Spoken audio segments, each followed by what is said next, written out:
My name is Anne Jones, and as Lindsay said, I'm the National Chair of the Women's Institute, and it's the largest women's organisation in the UK. So I'm delighted to be joined tonight by an excellent panel of speakers. Really, we are in for a treat, as they say. So I'd like to introduce them to you. And the first panellist I'd like to introduce is Rosie Day. And actually, I don't think Rosie does need a lot of introduction. Most of you will know Rosie from her role as Mary Hawkins in the Golden Globe nominated Outlander. But apart from being an outstanding actress, she's an author and she's also a mental health ambassador.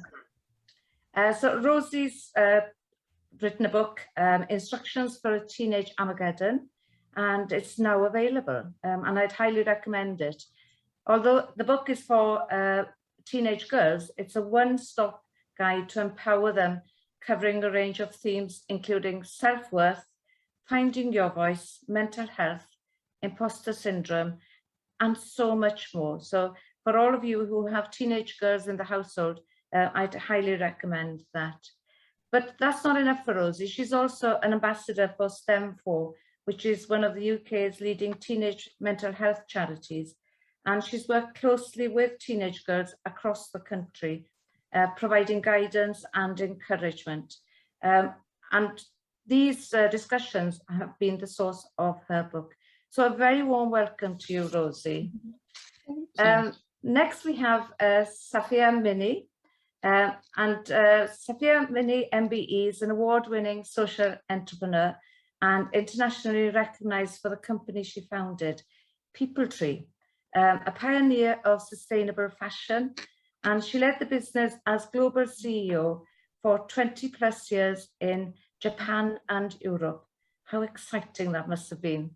Safia is recognized by the World Economic Forum as an outstanding social entrepreneur and is a leading influencer and international speaker on sustainable business and supply chains, climate action and fair trade.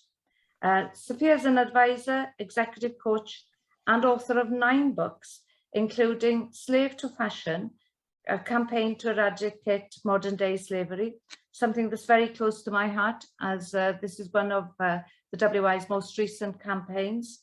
And also at the fashion industry, slow fashion, aesthetics meet ethics. So Safia recently launched www.realsustainability.org to promote sustainable living and leadership, and joined other business leaders inspired by XR to establish www.businessdeclares.org. And a very warm welcome to you too, Safia. Thank you. And then our next panelist is Eradicate, an environmental activist. She's the founder of #EndPeriodPlastic campaign, and her award-winning campaign is leading to significant changes in the period industry. It's resulted in 4 companies removing plastic tampon applicators from their products. And would you believe it, that's saved over 28 tons of plastic annually and has sparked many others to develop sustainable ranges. She's influencing manufacturers and supermarkets to make real changes, and councils and government to spend their period poverty funding on eco-friendly products. Really lovely to have you with us, Ella. Thank you for having me. Thank you. And then last but definitely not least is Claire Wallistein. Claire started her career as a journalist, reporting for several years for The Guardian and BBC World Service from Southeast Asia and South America.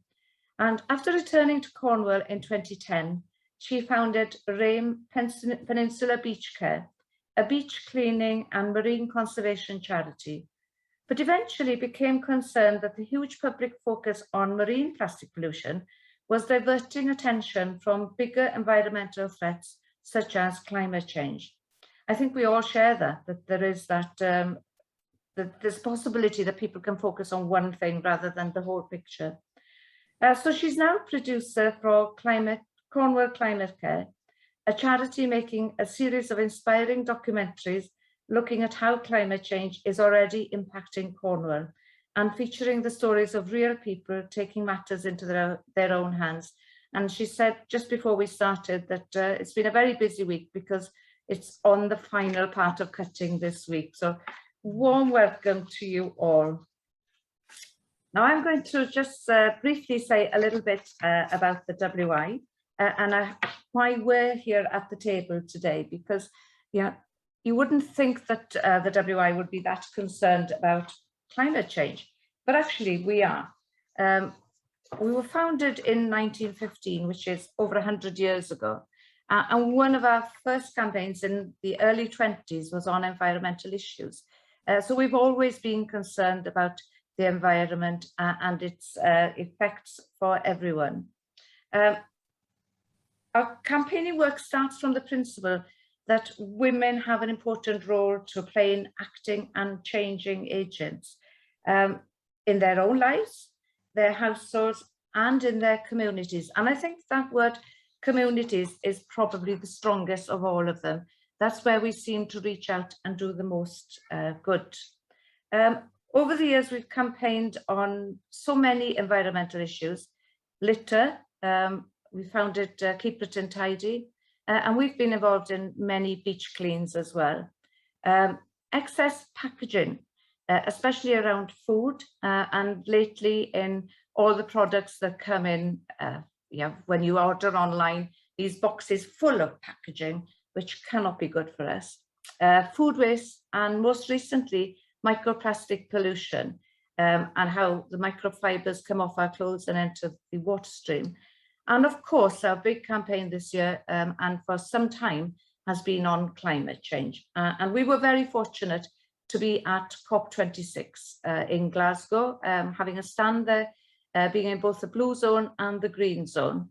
I'm really amazed at how interested everyone was in the WI and why we were at the table being part of the discussion.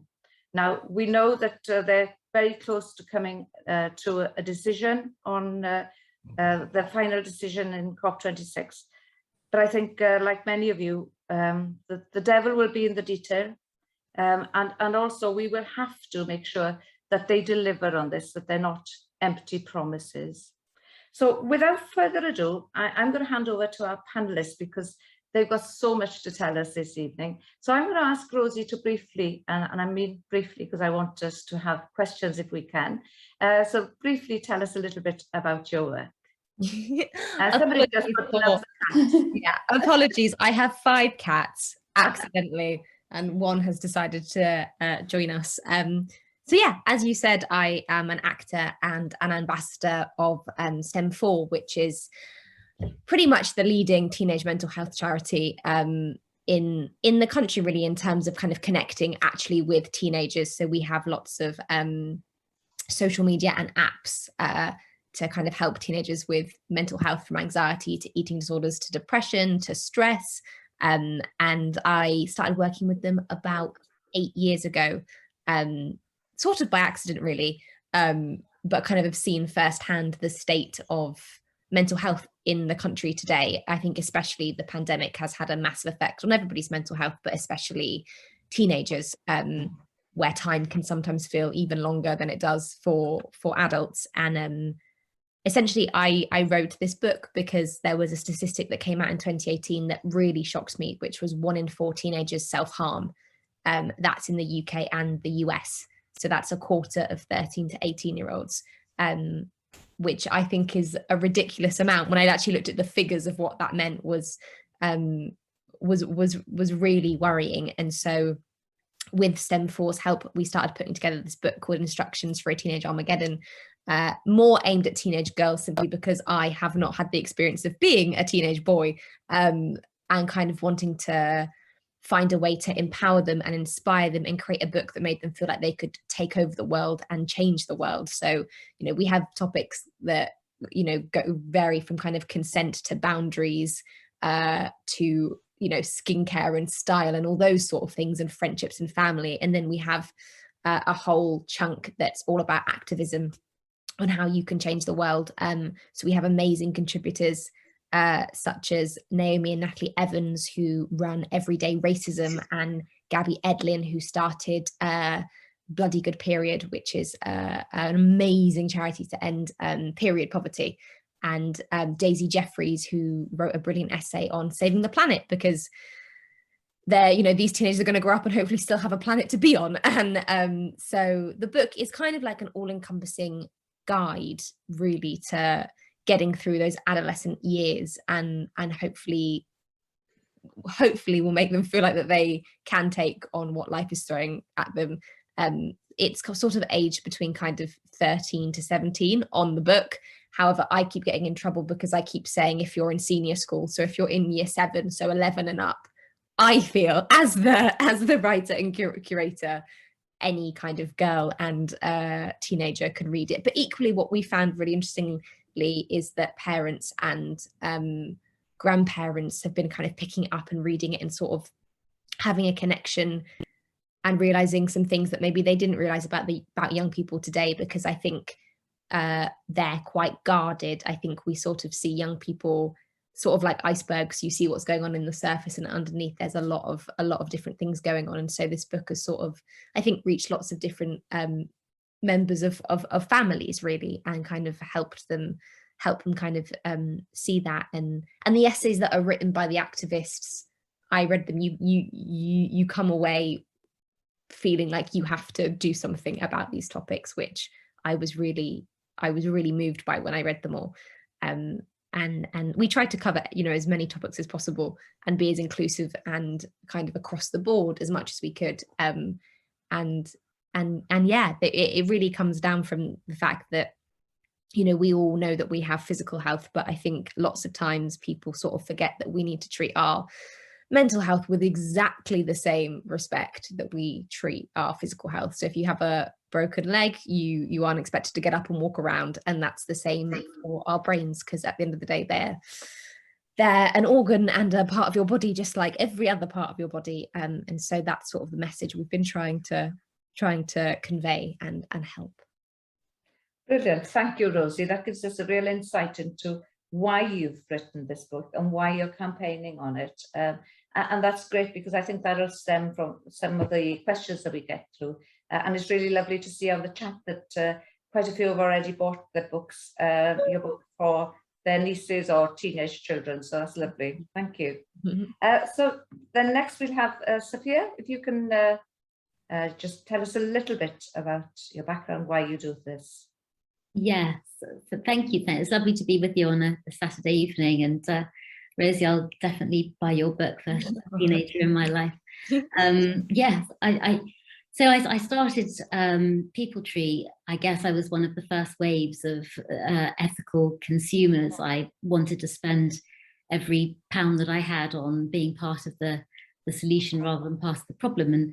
And for me, it was very much, you know, looking to see if I could buy fashion that had been made with respect to people and the planet, and finding that there wasn't anything, that then spurred me on to set up some of the first sustainable supply chains that put women and nature really central to everything within the growing of organic cotton. So we were the first company to get the Soil Association GOTS mark on products made in the developing world, from field right the way through to closet. And then fair trade throughout the supply chain. So I suppose, you know, one thing that drew me, and I really wanted to be on this panel because I feel so passionately that women can support other women and create true social change through it. And as I mentioned, the mission for People Tree was very, very much that of protecting the rights and empowering women through the products that we make, whether they were farmers or artisans weaving or hand knitting or hand embroidering, or tailors of the product, that they should earn fair living wages, that they should have equal voice, and that they should be supported in the decision-making process. So I think, you know, that's been very much part and parcel of my life and belief systems. And I suppose, you know, this comes out very much from having really discovered retrospectively that I am a brown woman. I, you know, wasn't really aware of it growing up in Berkshire. We were the only non-white family for miles around, and visiting people working in slums, working in farms, living in the most atrocious conditions, and realizing that, you know, actually our economic system is totally dysfunctional. Having studied economics, I realized very early on that we needed something a bit like the donut economic system that we now have when we're trying to plan how we redesign our society and economy within the planetary boundaries, whilst delivering a just and safe and a just and fair set of basic needs in accordance with the Sustainable Development Goals. But yeah, really delighted to join you today, and very much hoping that we can have some interesting discussions about what global feminism might look like. Thank you, Sophia. I have to say that you are a trailblazer when you think about it, because nobody else was doing this when you founded People Tree. And yet today it is a popular concept, and a lot of people are embracing it, and making sure that they know where their clothes is coming from, where their products are coming from. But without people like yourself, I don't think any of us would have been as aware, and definitely other companies wouldn't have been set up. So we have a lot to thank you for that. And then we'll go on to Ella. Ella, if you'd like to say something. Yeah, thank you so much for having me. It's great to hear from all of you as well, so inspiring. My name's Ella, I'm an environmental activist, and back in 2018 when I was working as a postal worker for Royal Mail, I began to see how much we were throwing away. And that was just on a few streets in Cardiff where I was working. But it made me think about how much we throw away on a national scale. It really kind of freaked me out. So I started to reduce what I was using, and then I became aware that period products contain plastic. And it's not something that we ever really speak about because of the shame and stigma around them. And when we think about the plastics discussion, it's very dominated by things like bottles, bags and straws, meaning that no other items really ever get spoken about, which is a big problem. And I went into my local supermarket to get an alternative option, but there was nothing else. It was either plastic or plastic. And that really frustrated me, because as an individual, we can't make a choice about what we're using if there's no options on the shelves in supermarkets. So I kind of got on with my job, thought someone else will do something about it, but it just kept going around my head. And it didn't make sense that, one, we're using a product for just a few hours and it's taking hundreds of years to break down because of the plastic content in them. And two, that if small eco-friendly companies could be making them without plastic, then so could the big brands. And there was no excuse for them not to do it. So I didn't really know what I could do as an individual. You know, I was just a postal worker thinking, well, I don't really know what skills I've got to bring to the table. But I saw Laura Corrigan's tampon tax petition, and that sort of launched me into starting mine.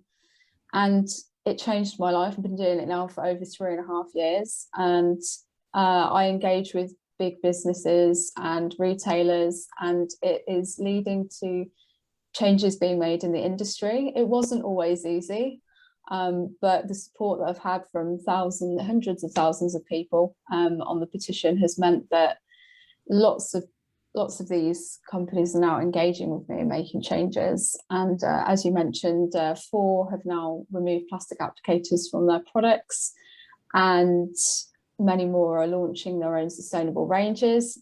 I've also been working with Welsh Government and Welsh councils to influence them in spending their period poverty funding on eco-friendly products, which I'm really proud of too. But yeah, I think for me, I've seen so much, you know, so many brands put the ownership of this problem onto the public and onto individuals. And it's really quite frustrating because they've got the money and the power to bring about change. So with my campaign, it focuses on them and challenges and calls on them to bring about change at source, so that we can really stop the negative impacts downstream. Thank you so much, Ella. It just proves, you know, we have this niggling dissatisfaction with something and a real concern. And our gut feeling is to say, well, somebody else will do something about it. But I'm really pleased that you actually thought, well, actually, nobody is doing something about it, and I need to do something about it. And that's what we need to do, is empower women and girls to be able to stand up about something that they feel very passionate about. Well done. Thank So as you. I said, last but definitely not least, Claire, welcome. Thank you. Lovely to be here with you all this evening, and yeah, to hear all these amazing, inspiring stories. That really resonated with me as well, Ella, that whole, you know, well, surely somebody else must be doing something about it. And I think that's really been behind what I've done, and actually lots of other amazing women that I know in my community and further around Cornwall who are doing all sorts of incredible things which they've just come up with themselves, you know, because there was nobody else around, doing things which are so needed. So I guess my story with what I'm doing now started about 10 years ago. I'd been living in Spain for a long time. My husband's Spanish, and we moved back to Cornwall. My kids were quite small then, they were 5 and 3.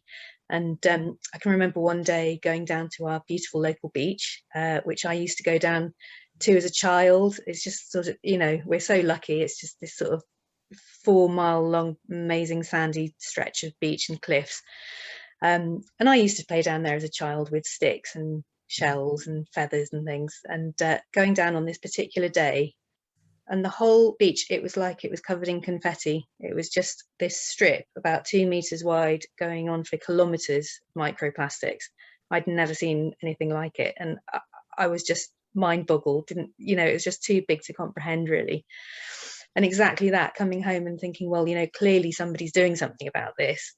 And you start Googling and you realise nobody's doing anything about it. So that was really the impetus with a group of friends for starting up a beach cleaning group, which eventually became Rain Peninsula Beach Care. And we thought, you know, well, this will be a flash in the pan thing. People will be enthusiastic for a while, you know, and then it'll tail off. Actually, over the 8 years I was running it, it became bigger and bigger and bigger. We'd end up with over 100 people at beach cleans. Did a lot of sort of campaigning on various things to do with marine plastic as well. And what I hadn't really anticipated was the sort of social cohesion that this brought about as well. It was this amazing event once a month to go down to the beach, because you're sort of uniting with other people who are like-minded. And how often, you know, today do we really have time to sit down in the sand with somebody and actually just talk to them about all the things that, you know, is a really empowering kind of revitalizing thing to be around those like-minded people. So I think, you know, on a sort of mental health level as well, it was incredible for our community having that.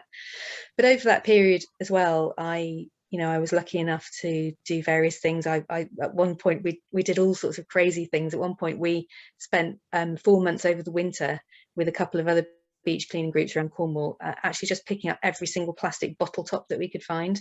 So this was only a few weeks. We collected about 65,000 bottle tops, and these were strung together into a chain that stretched over 1 kilometre long, which we ended up launching on a beach, made a lovely little video about. This ended up going over the European Parliament, Prince Charles and Camilla saw it. You know, it's still, in fact, it's in the Design Museum in London, or part of it is at the moment.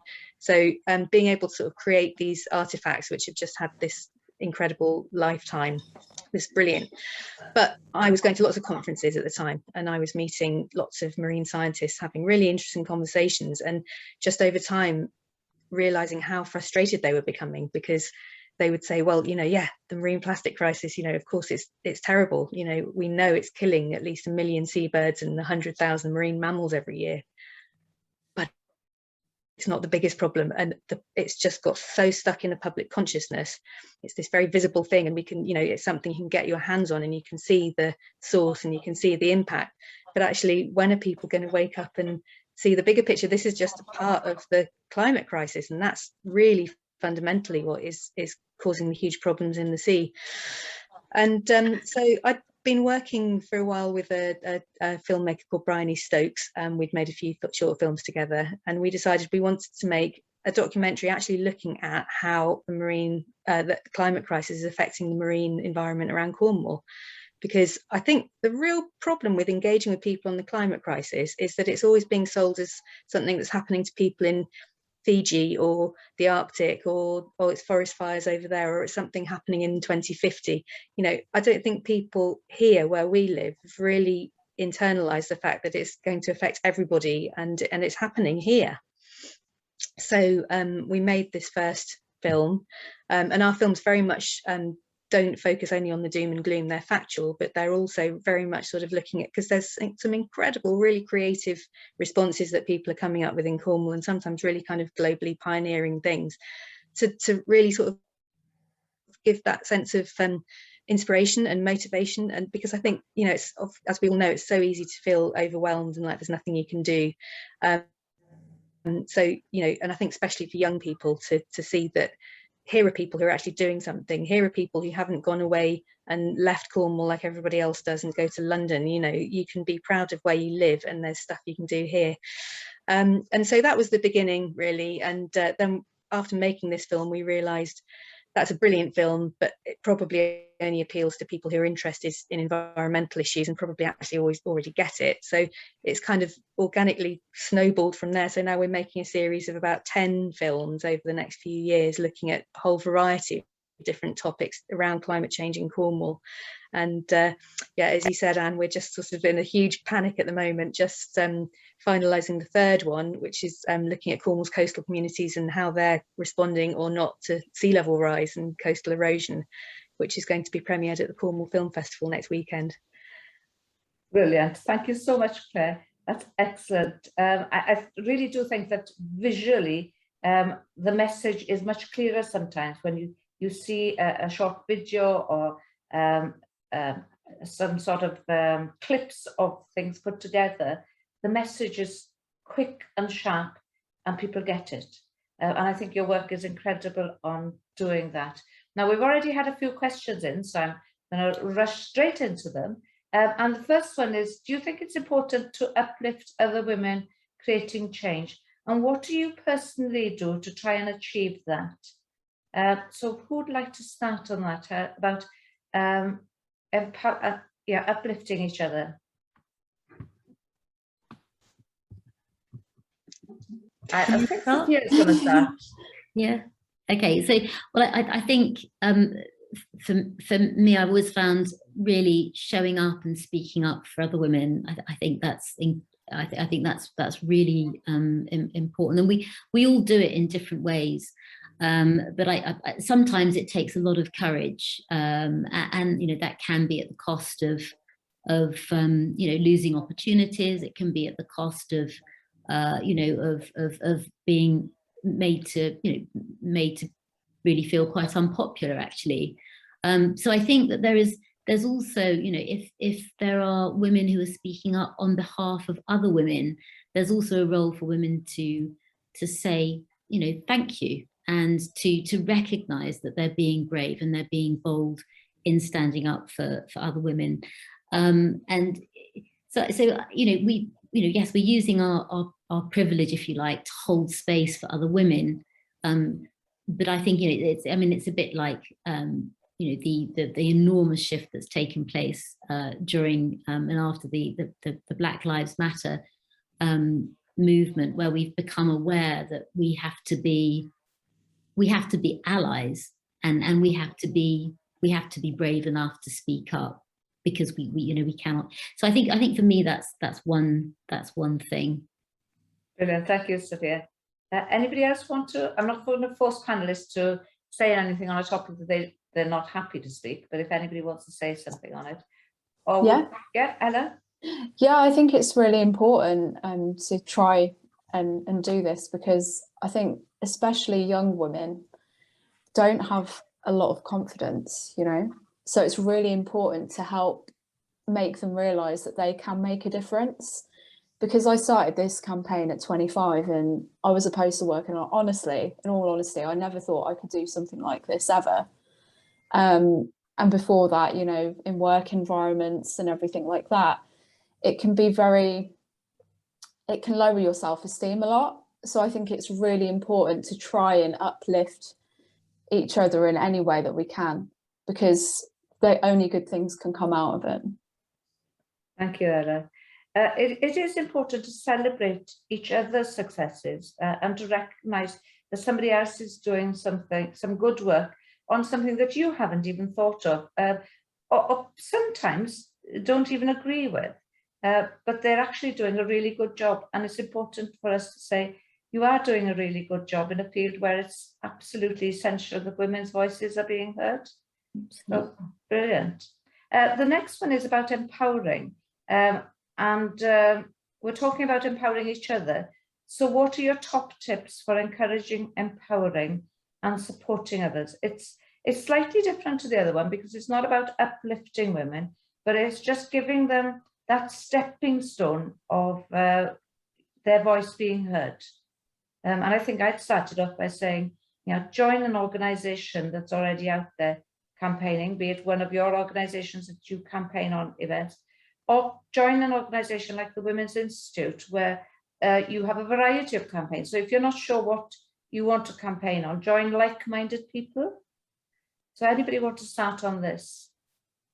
Yeah, Claire? I mean, I would just say, I was quite interested the other day. I had to do a presentation for a group of schools, and I was thinking about the green economy, because we're always thinking about telling young people that they have all this wonderful future and jobs in the green economy, and so I thought it'd be interesting to see what jobs are actually listed as being green economy jobs. So I did some Googling, and it was interesting. Of course, there are hundreds and hundreds, but they were all extremely technical, engineering and science-based things, and probably quite sort of high educational level as well.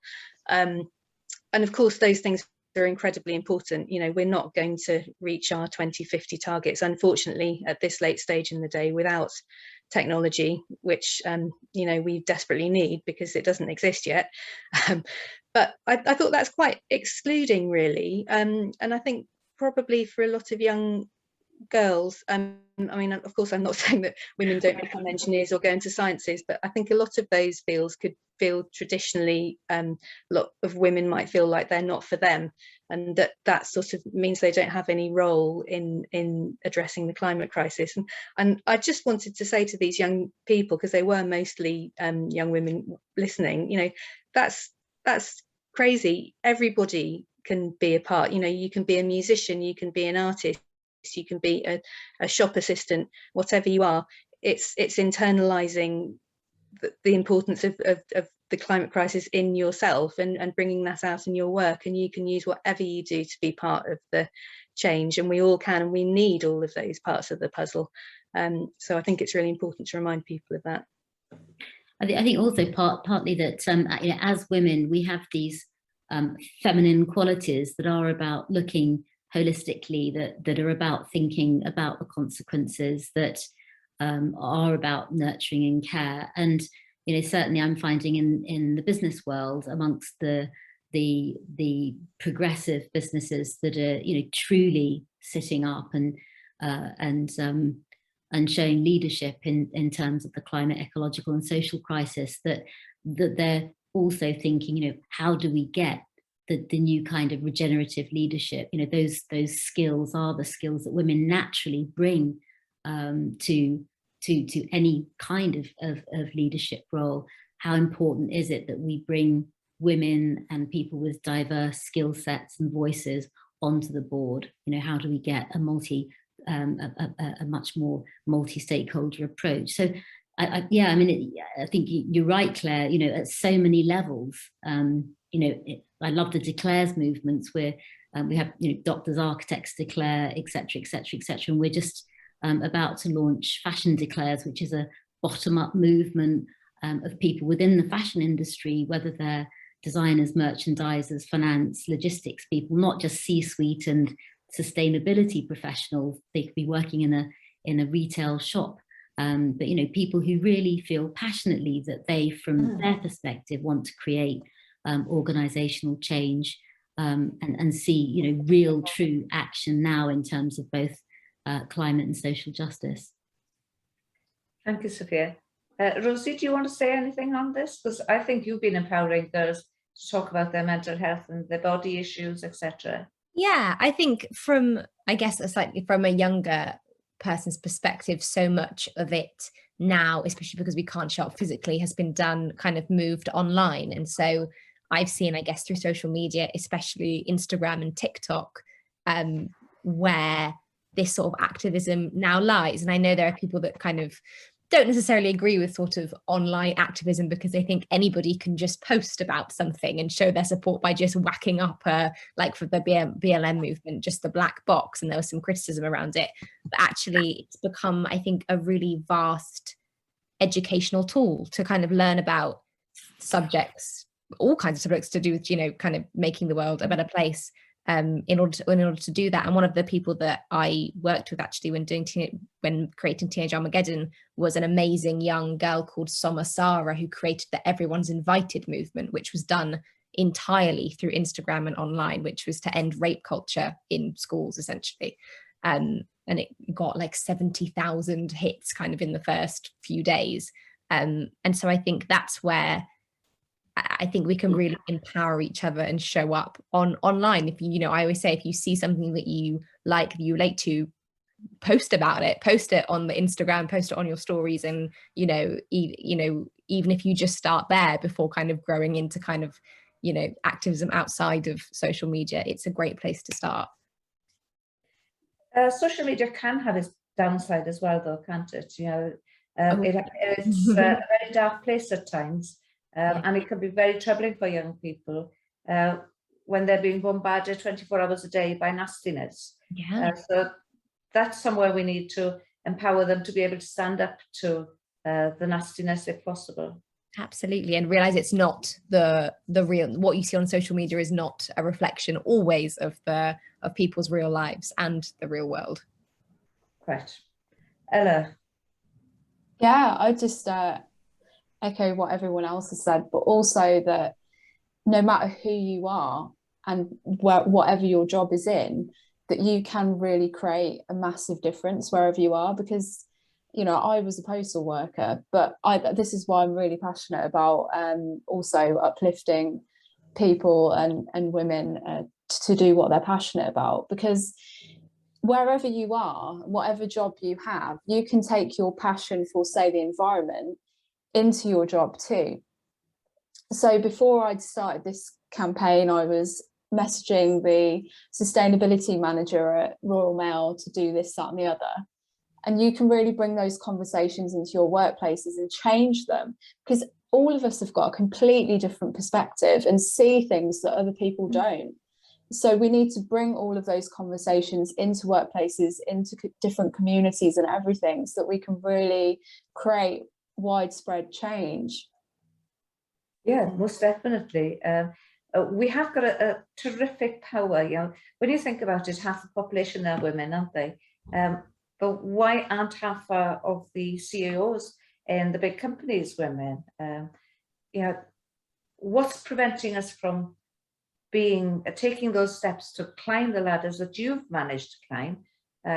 So how can we encourage young women that their role can be at the top of a profession rather than at the lower rungs, of being a shop worker rather than an entrepreneur owning shops, or being you know, a junior in a hospital rather than being a specialist or a consultant. So how can we just then give these young girls the belief that within them there is the capability and that they should aim high? Anybody want to start on that?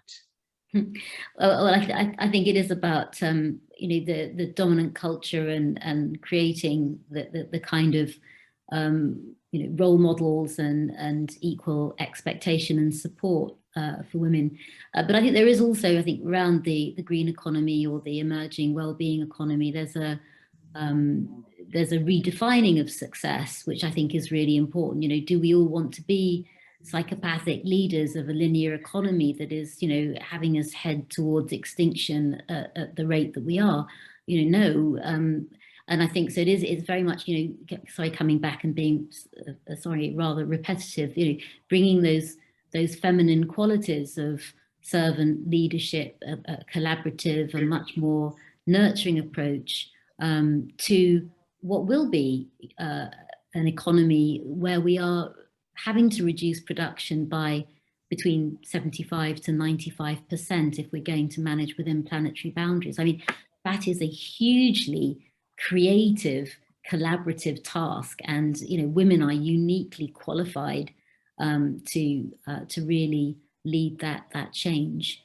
So yeah, it's a difficult one, isn't it? I mean, we need women to be at their best right now, and that means calling. I know a lot of men actually who have said in the last couple of months, they've pushed their female peers forward and said, I don't need to take this spot, whether it's a conference, a speaking role or a particular leadership role, or a project role, you take it, you're ready. And so it's, it's also men recognizing that they need to give space to women.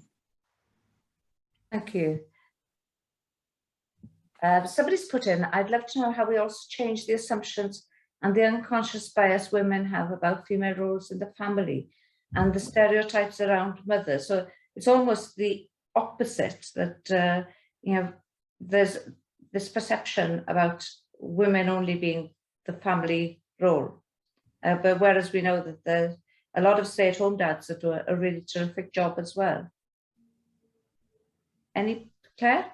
Yeah. I mean, it was a couple of things really. I had sort of a point I wanted to follow on a bit from what Sophia was saying, but also on the motherhood thing. I think of course, I think that has been a real issue for many women who could or would have been incredible forces in the outside world. Because that energy over time has been channeled into their family and raising those children. And I met an amazing activist by accident actually the other day when I was out and about, and she was telling me that she's made a conscious decision not to have children, and I know that more and more young women and young people are taking that decision because what point is there? You don't want to bring children into a world at this stage, and also because they want to be able to devote all their energies to this incredibly important task that we have ahead of ourselves. We're in this very, very scary time in human history, but also it is potentially the most exciting and important and creative time in human history as well. And I think I really think those women are incredibly brave for taking that decision, and I think they'll do extraordinary things. But I was also, as an observation, just sort of thinking about that nurturing collaborative aspect of womanhood, just from my own observations of living here in Cornwall. And obviously we do have a very different demographic from a lot of parts of the country, but I also co-coordinate the Cornish Plastic Pollution Coalition. So we are a grouping of over 50 organisations all around Cornwall who are doing beach cleaning or all sorts of social volunteering and stuff. And I would say 90% of those groups are run by women. They were set up by women. They are almost entirely populated by women who are all throwing their heart and soul into this work for free. Everyone's volunteering, which is incredible. And largely, actually, they are older women. I think that's another whole side of it, aside from the younger women, unleashing this incredible energy and creativity of the menopause. Women are no longer thinking this is this time where you have to sort of, go and get your blue tint and hide away and make buns. I think older women are doing incredible things, but I think it is that sense of self-belief, isn't it? We volunteer, and when you volunteer, maybe people don't appreciate what you're doing as much because they don't value it because you're not charging for it, but maybe that's also because you're not valuing it yourself. And I think that is a real issue with women not valuing their own worth. Definitely. Anybody else got a comment on stereotyping? No? We'll go on to the next one then.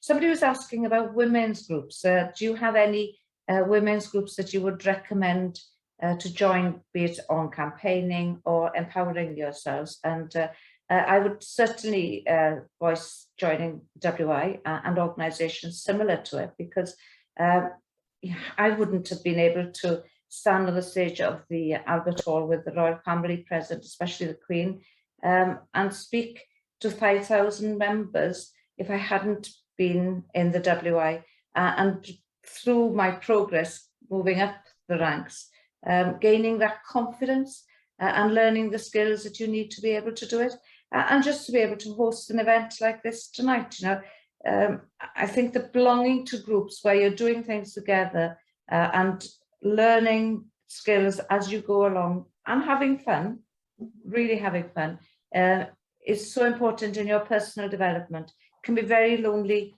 on your own, and we know that, you know, one of the effects of the pandemic has been an increase in loneliness. So I think joining women's groups is a really good thing. Anybody else got any other women's groups? I was bound to say about the WI, wasn't I?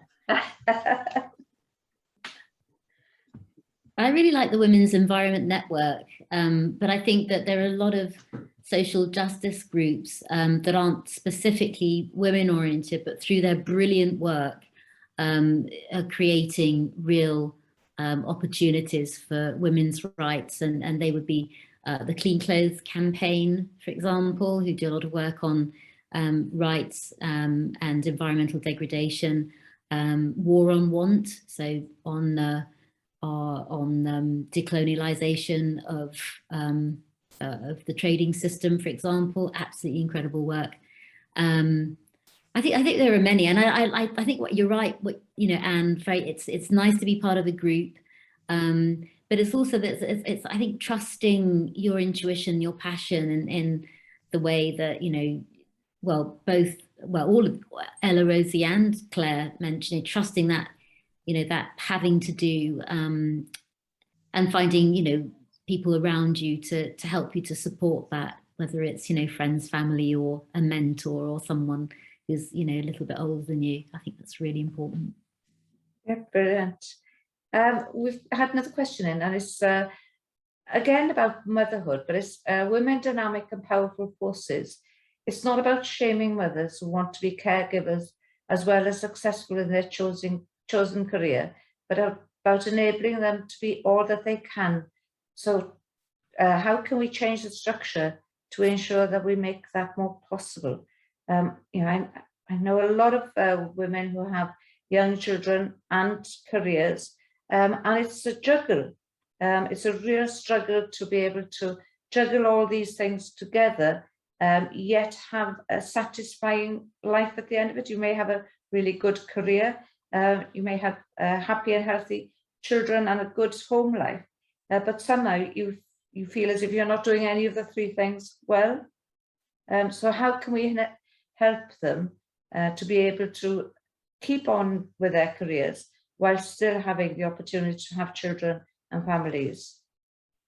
I think something that actually in the entertainment industry that's happened quite a lot is a change in the childcare systems for women, because I think a lot of problems around women in the workplace often come from who's going to look after the children, and sadly it is quite often that the father earns more money, so he goes out to work, and the mother stays at home. And that was very much the case in my family. My mum had a wonderful job but gave it up to look after me and my siblings while my dad went off to work. And something that's affecting quite a lot of people my age having children is that actually the expense of childcare is it's not worth going out to work for. Even though they don't make any money, it's actually more expensive to go to work and pay the childcare. So I think that's something that I think needs to be looked at, and also within companies, it comes from the top. I think often then that's where the changes need to be. The companies to look inward within their companies. And you know, we had a thing with a company that I did some work for that got in quite a lot of trouble because they were refusing to hire women of a certain age around kind of late 20s, early 30s, because they thought they were going to get pregnant soon and have children. And I think there's a very much unconscious bias around that. So I think that needs to be looked at. Yeah, most definitely. I've heard that quite a lot. Anybody else want to comment on that? No? Okay. Move on with some of these questions then. Somebody wanted to react to your question about women's group.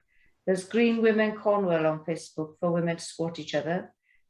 Shout out about the incredible female-led initiatives happening here in relation to climate justice and gender equality and inspire each other. It's just been launched, and it would be brilliant to see more women join.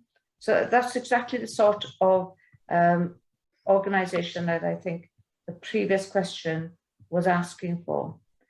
And there's a lot of talk about encouraging companies to be more like Patagonia and have childcare within work, because that would certainly help your, within the workplace, I mean, because that would help, especially if the child becomes ill while you're at work, and there's quite a distance sometimes from where your childcare is and your place of work. So don't think I've missed any more questions there. Looking through them quickly.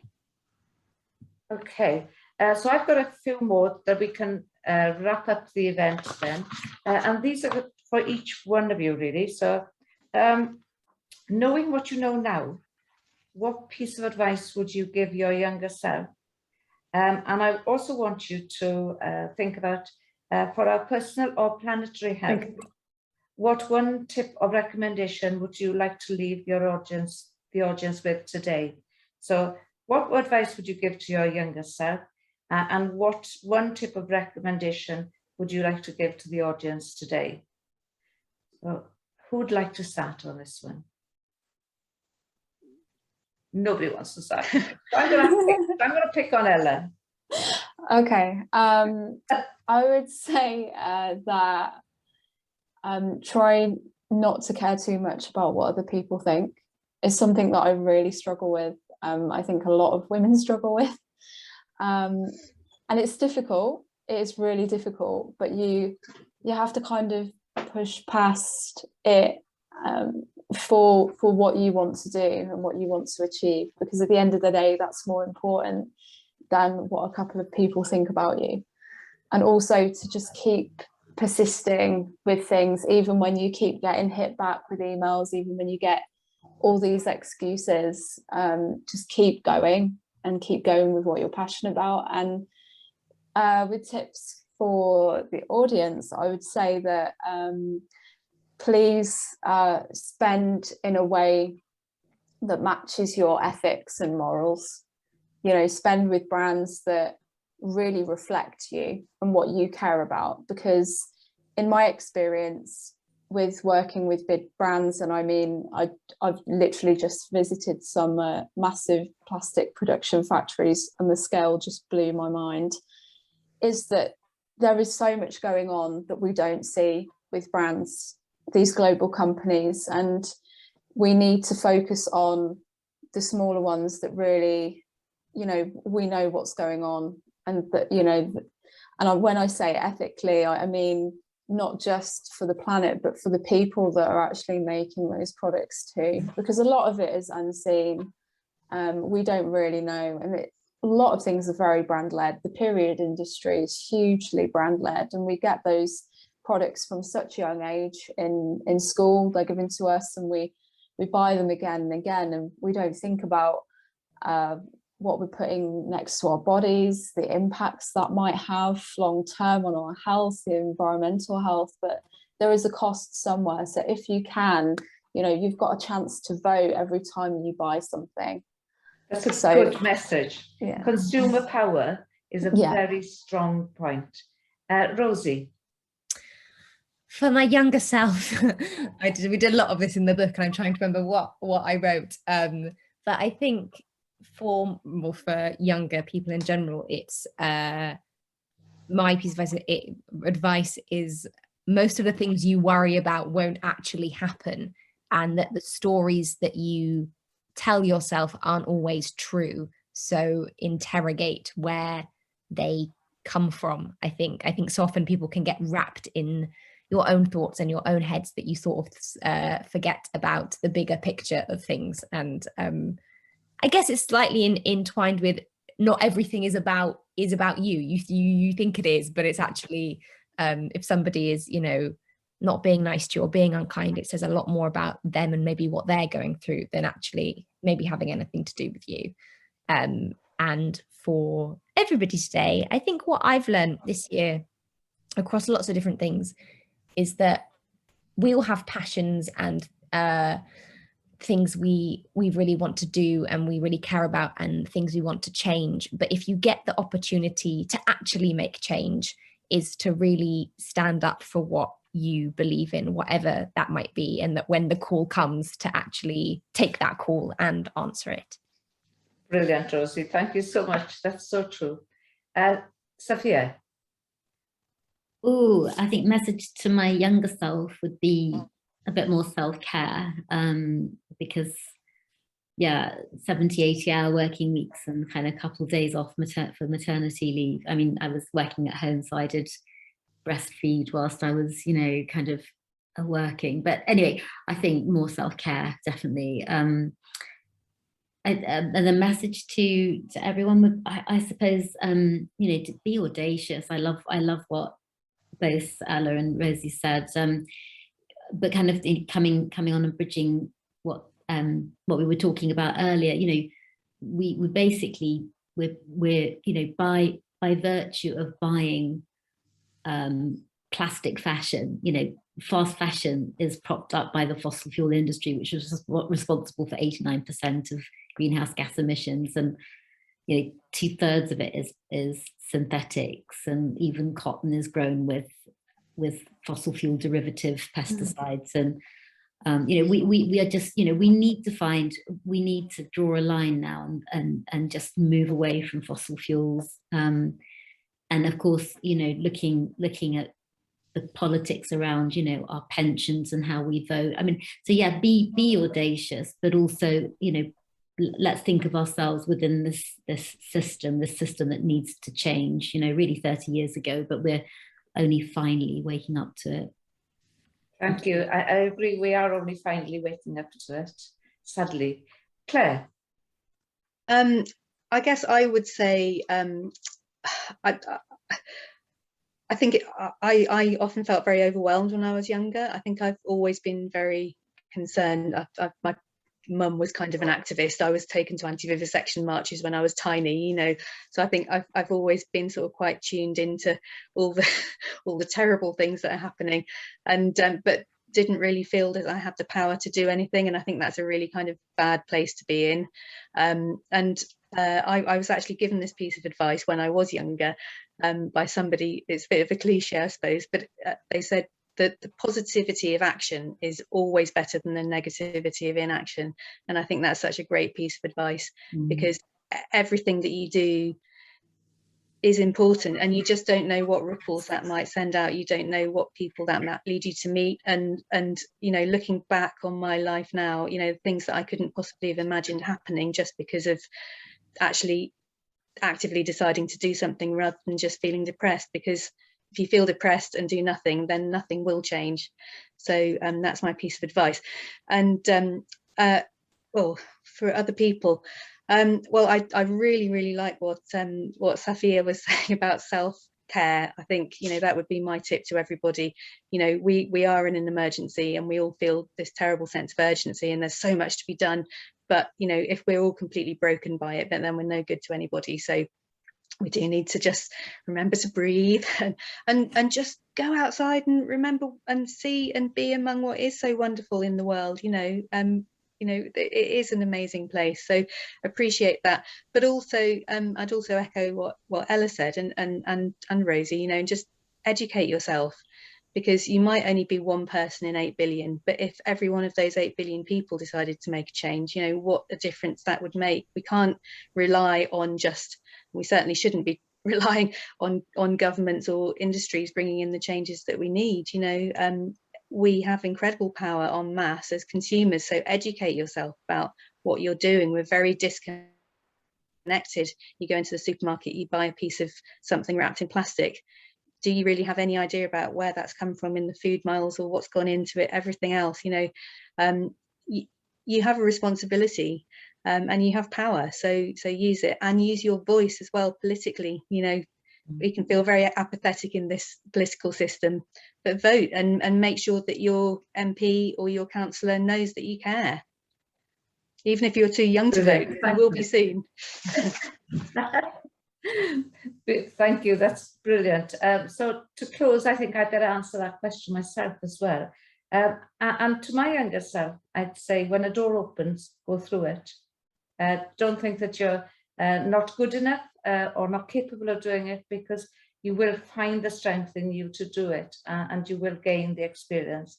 And to everybody on the call, I would say, be kind to each other, because in this whole world of nastiness, and we just need to remember to be kind. So thank you all for a fantastic event. We've had some really lovely comments on here, but I'm going to hand back over now to Lindsay. Thank you so much, everyone. That's been absolutely fantastic. The chat, as you've noticed, has been very busy with everyone's thoughts. Everyone has thoroughly enjoyed meeting all of you and hearing. And I think the thing I take away is that we are, we're all on the inside looking out on this stuff, and all of us are ordinary people trying to make a difference. And that's the sign that's right outside the Eden Project where I am now, that we're ordinary people trying to make a change in the world. And so join us. And so if we band together, I think there's huge strength in that, whether we're women or whether it's around climate or whether it's whatever issue it's around. I think there's huge strength in that and huge positivity. So this has been a fantastic session to end on. So thank you very much. I'll let you get to your Saturday evenings, and there's probably hopefully a glass of wine within reach for all of you, or whatever your tipple of choice is. But thank you so much for sharing all your insights and your time with us. That's been fantastic. Thank you very much.